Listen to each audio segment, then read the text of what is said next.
I'm back. Just because the guy with the burrito in his butt came on the show doesn't mean you can take me away forever. And this week, BYU is going to lose to UCF. This is the Big 12 squad. Time for that long intro again. You're talking ball with the Big 12 squad.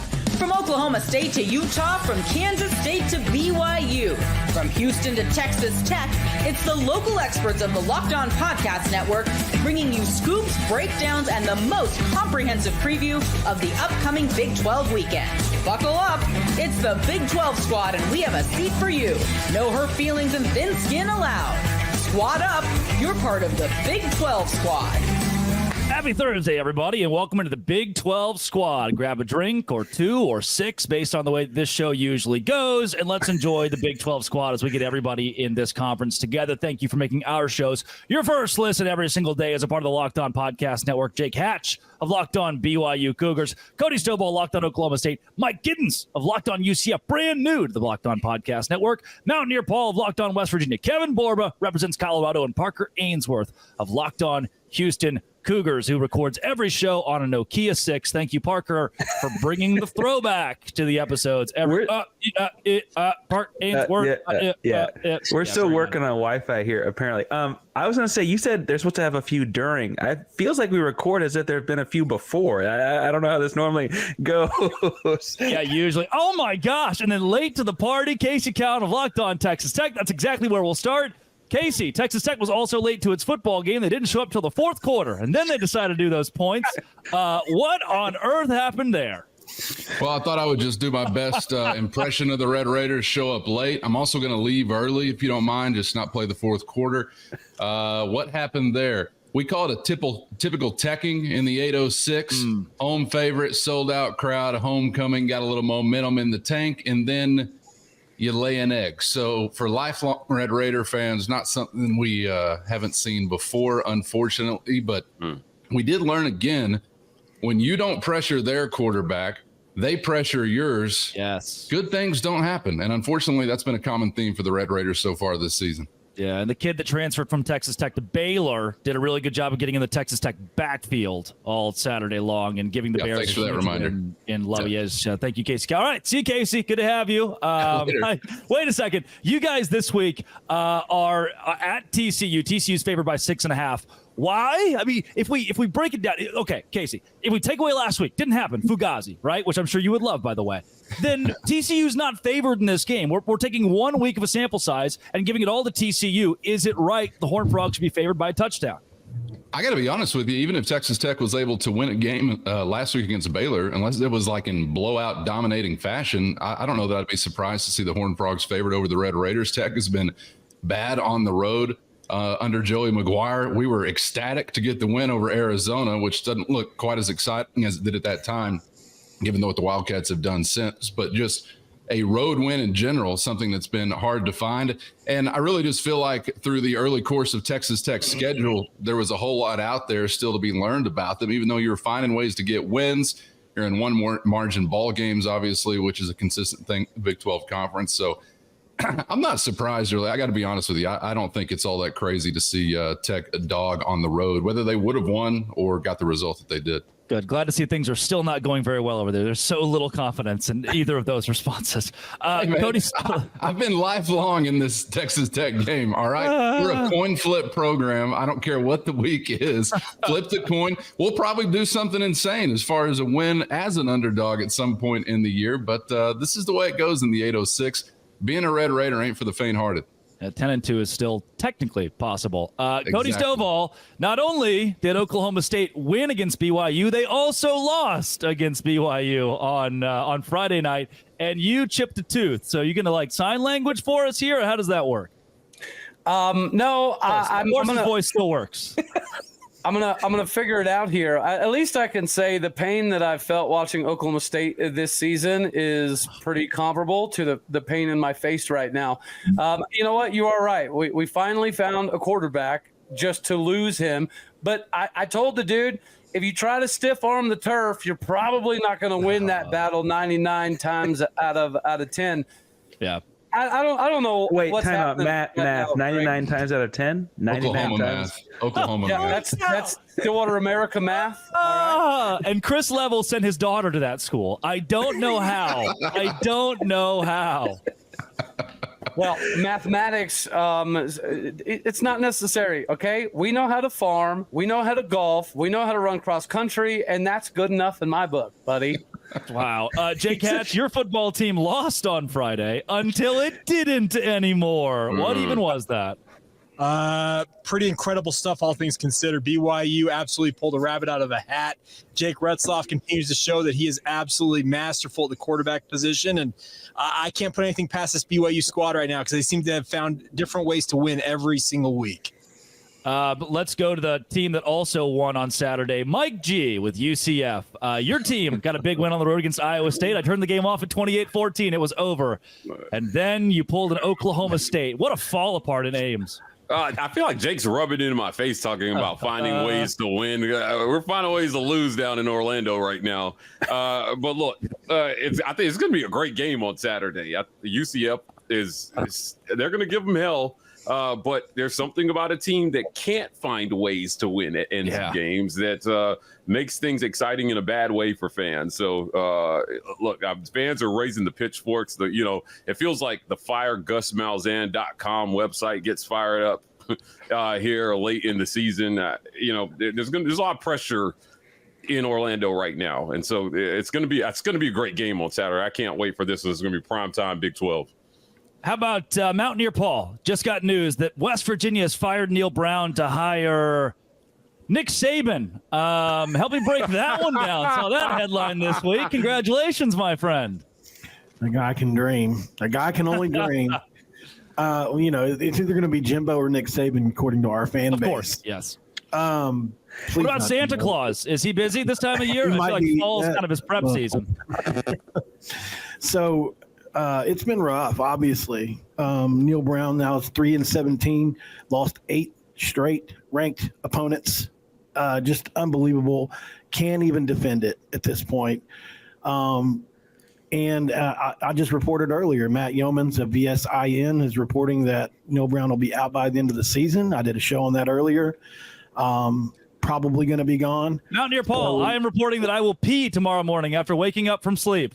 That's great. Breaking news. Neil Brown was fired at the end of the season. Surprise. Not a huge surprise at all. But it was nice to get, because our local media just won't say anything bad at all about Neil Brown, no matter what. So it was nice to see somebody report something outside of it. Is the weather nice? Did you have fun? Yeah. Cody Stovall, you know a thing or two about that. Those athletic departments, the second you start asking those real questions, they get a little stingy. Yeah, they don't take too kindly to you putting out stuff that goes against the approved narrative. That's Cody Stovall. Thank you very much. And scene. Hey, going up here on the Big 12 squad, Colorado has an outside shot at the college football playoff, which I think our friends at ESPN would kind of like. So that there's a real possibility. And 100%. Houston has an outside shot at the college football playoff in 2036. This is the Big 12 squad show. More on that when we come back. Today's Big 12 squad show is brought to you by FanDuel. FanDuel is the number one place that I will go and say BYU is an underdog against UCF. I think BYU is going to win this game. I'm going to go FanDuel, and I say FanDuel +2 for BYU. Absolutely sign me up. FanDuel.com is America's number one sportsbook. And right now, if you put in $5, ching, they'll give you $200 in bonus bets. Oh, no, I lost my $5 bet. That's fine. You still get $200 in bonus bets. And that's the best part of FanDuel. And in the middle of a game, you get a hunch. You can go make live bets based on the stats and the play-by-play that they also give you on FanDuel. It's easy. Visit FanDuel.com. It's America's number one sportsbook. I promise. You'll love it. FanDuel.com, official sponsor of the Locked On Podcast Network. Visit FanDuel today. Back on the Big 12 squad show, Kevin Borba. Dion Sanders is football coach and winning football games. And now, still a Big 12 title hope alive. Yeah, I think Colorado has really shown that they could play complete football. They surpassed the 4-win threshold, which was kind of their demon that they needed to exercise after last year. They lost 7 out of their last 8 games last year and ended up at 4-8. And now they look like they could be one of the best teams in the Big 12. And today, Dion Sanders, he dropped 2 stats for us that I thought were pretty funny. It was back-to-back 27-point road wins for the first time since he had a Jerry curl. And then it was also the first time that they forced 3+ turnovers in 3 straight road games since Moby Dick was a minnow. So Colorado's defense is really, really on another level right now. They lead the Big 12 in sacks. They lead the Big 12 in turnovers forced. And it's kind of this weird thing where if you hand the ball off to a running back, it does open things up for the passing game as well. And so who knew that not throwing the ball 70 times a game would work out, but it's working out really well for the Colorado Buffaloes. I think someone probably was like, hey, Dion, I got an idea this week. You know, we have like 7 running backs there. Would you like to just use any of them? And Dion was in. Mike G, you and I did a crossover episode this week where you said Colorado has an outside shot at the college football playoff, maybe even with an at-large question mark? Yeah, look, they want Colorado in this playoff. Kevin, they want y'all in the playoff. So get ready, buddy. If Colorado wins out, and what Drake and I talked about was a scenario where, look, you not playing in that Big 12 title game might be a kind of a blessing because you don't have to risk getting that 3rd loss, and you can sit there and let BYU and maybe Iowa State battle it out. You win out, and then, bam, you're sitting there just primed to go to the playoff. Prime, nice, well placed. Hey, welcome to the show, Mike G. Gonna get it. Yeah, I look at the rest of Colorado's schedule, and I honestly don't see a game where I'm not confident in them to win this game. Right? They have Cincinnati on deck. Who is Kevin Borba extremely loud for anyone else? This I'm is sorry. just he's getting great. a whole lot of Borba, man. This guy's confident in the Buffs. Am I good now? Sorry, new mic. Good now. No, New mic. louder, more cowbell. Sorry, but Cincinnati, not that good. Texas Tech, I mean, sorry, Casey, but who knows what you guys are. And then Utah, JT Wisherstill's not here, but Utah, I think they look like they play football in the 50s. They can't throw the ball forward. And then Kansas is terrible. And then Oklahoma State. No offense, Cody. You guys aren't that great. So that's a nice stretch. Hey, how dare you talk about Utah like that? All right. Look, there are over 6,000 languages in the world. Wow. But Kevin has chosen to speak facts, guys. Look, these guys, I 100% agree about this schedule. It's manageable. I mean, I think it's what it boils down to. Take all the rhetoric out of it. That schedule is very manageable for them to win out. They just can't have any mental lapses down the stretch, right? Yep. So Shedeur Sanders, one of the best QBs in college football. Travis Hunter, he was, he's been my front runner for the Heisman this whole season. People were high on Jalen Milroe. I just was like, no, I think we're going to see him falter here. Travis Hunter, the one defensive and offensive player of the game. I think he's on the ticket for the presidential election in a month. This guy is dynamic. I would vote for him. I would vote for him. I've watched his TikTok lives. He has great politics. I love his thoughts on taxes. Parker Hainsworth of Locked On Cougs. You guys were back until speaking of, your internet connection is stunning. I can hear you perfectly, but I could never understand what you look like. This is like you're like a Guess Who character, like a muffled Guess Who character. Parker, do you have warrants? What's going on? My mom said I had a face for radio, so I guess that's the way it goes. You don't have a face at all right now. I think Kevin talks about the Buffs having a chance to college football playoff because they don't have to play the Cougs, right? Kelvin Sampson's got a great program. Oh wait, this is football season. I will say that I think that the biggest thing Houston's got going for them is it sounds like the quarterback might be healthy again this weekend. It really sucks to feel like you figure out just that part of it out and then he gets hurt and then you have to go back on your decision. That's never a fun situation to be in.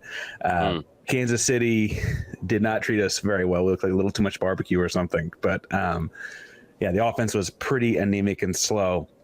But y'all seem to all be fairly down on Utah football, and JT's not here to defend himself. So I'm going to say that's a good sign? ? Yes, thank you, Parker. The one time that the Houston guy can rag on Utah, who would have thought? This is the Big 12 we live in. Also, who would have thought that Baylor? Who would have thought that Cameron Stewart would show up on the same night that the Boston Celtics are hanging their banner? Good. I'm glad you get to watch it. Cam, your team won this week, but more importantly, going into a matchup with Oklahoma State on Saturday. What in the hell is this? Baylor has scheduled a stripe out the stadium. Guys, check this out. Every third section, green. Wait, they weren't showing up out of I thought protest. the green were just the empty seats. Is that not how that works out? Every second section looks like gold, unless you're in that middle row of seats, at which point you're green. I just imagine explaining this to your grandmother, that this is the stripe out that Baylor's going with. Cam, can you give me any sort of reprieve? No, I mean, there's no even clever joke about it. It's just bad. Like, it's just hard to understand. And they haven't even they've tried a regular stripe out like every year, like a normal stripe out every other odds and evens. section. The odds are green, the evens are gold. Right. And it's never worked. And they've tried gold outs, they've tried green outs. Literally the only thing that has worked is a blackout. The only thing. And then they're just like, what if we try striping it, but just differently? It feels like it's robbing the momentum we've been waiting for a year and a half after that Tech win. And then that needs to stunt it. Knowing Cam Stewart would be there in the press box, there at the very bottom in all black funeral attire, Cameron Stewart, the Baylor press box, is dressed out very appropriately with the most complex evens, odds, prime numbers. By the way, they're gonna wear black on Saturday in the most confusing promo I think I've ever seen. Coming up, let's preview a bit more on this week because we got so much coming up in the Big 12. This is the Big 12 Squad, where you're going to get a bunch of stuff from the Big 12 Squad. If you're not on your second drink by now, good luck on the Big 12 Squad. Guys, you ever feel like you need a little boost in the bedroom? It's time to stop worrying about your performance and get HIMS. That's HIMS, so you can feel confident knowing you can get hard and stay hard whenever you're in the mood. HIMS is changing men's healthcare by providing you with access to affordable sexual health treatments and from the comfort of your own couch. No insurance is needed, and one low price covers everything from treatments to ongoing care. With hundreds and thousands of trusted subscribers, HIMS can help you find the ED option that works for you. Start for free online. Visit today at hims.com/lockedon. That's HIMS.com/lockedon for your personalized ED treatment options. hims.com/lockedon. The products mentioned are chewable compounded products which are not approved by or verified for safety effectiveness by the FDA. Prescriptions require an online consultation with a healthcare provider who will determine if appropriate restrictions apply. See website for details and important safety information. Subscription required. Price varies based on product and subscription plan. Welcome back to the Big 12 Squad. We lost Cameron Stewart. That was all that he wanted. He wanted no business when it comes to Oklahoma State this week. Cody Stovall, do the Cowboys bounce back and get their first Big 12 win? They're 0-4 in conference play. No, because Alan Bowman is back to being our quarterback. I mean, it doesn't take rocket science to figure out how to stop Alan Bowman. Everybody in the country knows how to stop Alan Bowman, and it's a byproduct of also being able to stop Ollie Gordon. What BYU couldn't do, and what most teams have difficulty with, is a mobile quarterback, because it changes the numbers for you defensively on how you can attack and how you can overload certain sides of the ball. Garrett Engel could run. Zane Flores could run. Well, they're both injured, so they're not running anywhere. We have another quarterback who shattered all of Tom Brady's high school records at 6'4", 207 pounds, who runs a 4.59 40. And guess what? He ain't going to flip and play either, because Mike Gundy would rather pretend that making a bowl game is still the epitome of Cowboy football, as opposed to realizing that in the new Big 12, I don't know, we're supposed to be some king ding-a-ling swinging team. But we're not. Ding-a-ling swinging. Yeah. Right. Mike G, locked on UCF. Welcome to the squad. Okay. You can borrow that one if you need to. I don't know if Guff Malzahn is going to be in a King Dingling conversation, but if so, I got you covered, buddy. I just like the rocket science reference from a guy that put 99 into 10 earlier. Like it just keeps giving. It just keeps giving. Hashtag you're welcome. It spreads. It spreads. It spreads. Mountaineer Paul, West Virginia going on the road against Arizona this week. Let's go a bit more in depth. Nova Fita's still good. Ted McMillan's still good. In the Fire Your Coach Bowl, do you think West Virginia does ultimately have the? Do you want West Virginia to win or just get it over with? On a serious note, I could never root against. I know too many of those players. I could never ever root against them. Would it possibly benefit West Virginia if we lost from a fandom perspective? Probably. I think it would probably push Neil out the door a little quicker, but I don't think anybody's rooting for that. Do I have confidence that we'll win the game and be able to stop Ted McMillan, who's a top 10 pick? Absolutely. Not really. I think Jordan Leslie has proven that he knows how to have an above average to elite front seven and an absolutely just 130th ranked back end. And that's how it is almost every year. And I attribute that to the defensive line coach and linebackers coach at West Virginia being good and nobody else being good back there. So unfortunately, they thought it was a good idea to not hire a safeties coach this year. Yeah. And that has definitely sown its dividends. So what I hear is going to happen is that they're going to then hire our offensive coordinator, Kevin Barbay, as their head coach and help us out too. So I'm rooting against West Virginia, or I'm rooting for them to lose as well, because that would trickle our way, right? That's the episode. That's how it's going to work. Well, when they said earlier, when they talking to Borba and said that they ran the ball a lot, I thought about Dana Holgerson and how he probably spilled a Red Bull while thinking about people running the ball so much. Probably not going to be happening a lot in this game. He loves his Red Bulls. Parker Ainsworth, you're going to tell me why Houston will beat Utah, but not yet. We're going to get there because I'm excited for it. We'll go to Kevin Borba. Kevin, quickly, will Colorado struggle with Cincinnati? I don't think they will. Cincinnati's defense is worse than Colorado State's, and Colorado lit them up. That was just kind of the only comparable defense in the hundreds that I could find when looking this up. Realistically, I don't think anyone could slow down Colorado's offense, regardless of how many receivers they have down. I think it kind of was a positive moment for them to win big without Travis Hunter this past week. He probably shouldn't have played for the 5 minutes that he did, but they won big without him, and I think they've shown that they've come a major way. Their defense has stepped up, their offense has stepped up, and I think a lot of people are changing their opinions on Colorado. I think I even saw a positive comment from Paul Feinbaum, so pretty big deal. Good. You've got Feinbaum. Feinbaum showing Big 12 love. That's a big deal. Watch it. Let's rock with Casey Cowan, Texas Tech. I know you gave a bit of a preview about this TCU game. Will you call the shot that Tech wins it on the road in Fort Worth? If you could give me a favorable turnover margin for the Red Raiders, then I could call that shot. Texas Christian has been giving the football away left and right so far this year. And coming into last week, Tech, I think, had 9 takeaways in the previous 3 or 4 ball games. Then they go goose egg against Baylor. So you could say we're due.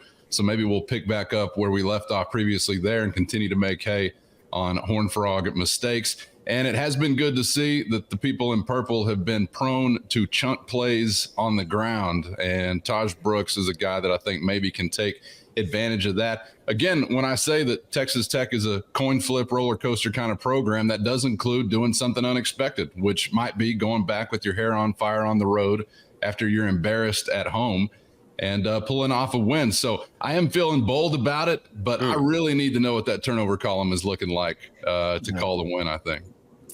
Mike G for UCF going this week at home against a BYU team that's number 1 in the Big 12. I know you've said on both your show and our crossover episode that UCF will win. In a short synopsis, why is that the case?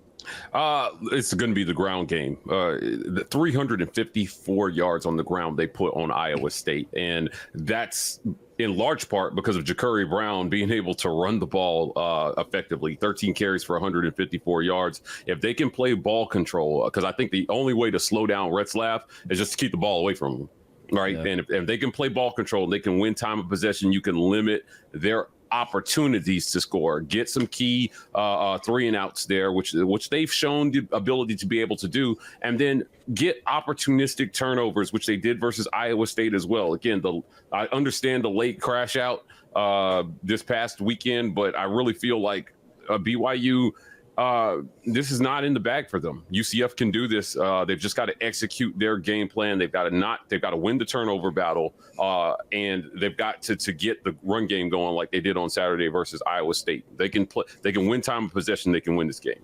Yeah, Jake Hatch had to pop out real quick, but on behalf of him, I do think BYU ends up winning this game, though UCF gives up a lot of fight. I just haven't seen enough in the passing game for UCF to be confident in them winning. They'll be one-dimensional on the ground. They were this week, and it almost worked, but almost only counts in horseshoes and hand grenades. Parker Ainsworth, Houston and Utah this week. We have no JT Wistrcill, who has gone into hiding, witness protection after Utah's fallout. I heard he's applying for the OC job. Is that not? If the team who has more offensive coordinators gets an edge here, then Houston really looks good. They have exponentially more offensive coordinators than Utah. I would also take $1.8 million to step down from my role as Utah's offensive coordinator. For you, the Houston Cougars this week, after being demolished by Kansas, right back to your old ways. Is there a world in which Utah falls to 1-4 in Big 12 play and loses to the least of us. I think the biggest thing is, and it sounds silly after what just happened against Kansas, but through most of Houston's season, they've been in games where the defense plays well. They played Iowa State. The Oklahoma game, yeah. Oklahoma game. Iowa State was 3-0 in the late third, like at the end of the third quarter. Like these games typically are closer because of that. I look at a Utah team that has what feels like negative offense and literally no offensive coordinator, a quarterback situation. They've got the younger Wilson brother out there slinging around because they don't know the old man finally broke at quarterback, right? And he'll be back next year. Him and Alan Bowman both. Yeah, but they won't let him play with the wheelchairs. I don't know. No, I think that the truth there is that that sets up for if Houston's defense is back on track, and Kansas was the admiration or the one that sticks out. Back to English class. I think that's the moment that Houston kind of gets a couple turnovers. It's a night game. It's homecoming. The crowd, even though it's been a rough year, should be up for those kinds of things. I think those are all good signs. Zion Chris is supposed to be healthy enough to play. I think they missed him after he went out pretty early last week, and so those are all good signs. I will say the Houston offense has been horrible. We've talked about 14 points last Saturday being the third highest point total on the season for them. That's rough, and so that doesn't. TCU won 13-7 though, so. True. Parker, if we send you back to English class, we can send Cody back to math class with you. We can make it kind of a package deal. 99 out of 10 for him. Shaking his head violently, no. The ghost of Parker Ainsworth. I only wish we could have seen you tonight. I'm sure you look great. I would have no idea. This feels like punishment for my Astro shirt on. I realize I had an Astro shirt, but that's the reason that I can't be seen. That'll do it. The Ainsworth curse. I feel like today was just this beautiful encapsulation of what the Big 12 is. Quick, in and out, easy, chaotic a little bit. Some guys came, some guys went. That is a beautiful thing. Pause. Come on, Cody. There it is. It's the last time that I go off script. Wow. Just stuck to the Cody. Quick, in and out and easy, huh? So many times. Some guys came and went. All right, we will. I'll just hide that one from production and make sure they don't see it, and then I'll be suspended for next week again. Follow and subscribe to your favorite Locked On Big 12 family of podcasts, and we'll be covering your favorite team every day throughout the season. And don't forget, you'll be covering the entire conference every day with Locked On Big 12. Part of the Locked On Podcast Network, your team every day. This has been, and it always will be, from Cody Stovall to Parker Ainsworth to Kevin Borbra and Mike Giddens and Casey Cowan and Mountaineer Paul. Locked On. Thanks for making it your first listen every single day. The Dose Grande Squad.